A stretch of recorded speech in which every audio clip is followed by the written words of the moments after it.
தருமபுரி மாவட்டம் கடத்தூர் வட்டார வளர்ச்சி அலுவலகத்தில் நடைபெற்ற விழிப்புணர்வு முகாமிற்கு வட்டார வளர்ச்சி அலுவலர் கலைச்செல்வி முன்னிலை வகித்தார். பாப்பிரெட்டிப்பட்டி வட்ட வழங்கல் அலுவலர் சரஸ்வதி தலைமை தாங்கினார்.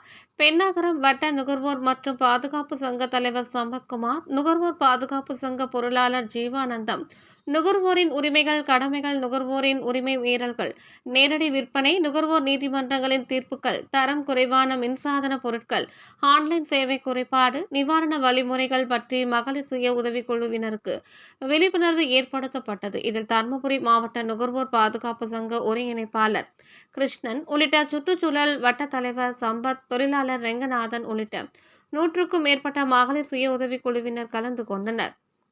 கடத்தூர் வட்டார வளர்ச்சி அலுவலகத்தில் நுகர்வோர் பாதுகாப்பு சுய உதவிக்குழுவினருக்கு பாதுகாப்பு விழிப்புணர்வு முகாம் 4 மணியளவில் நடைபெற்றது.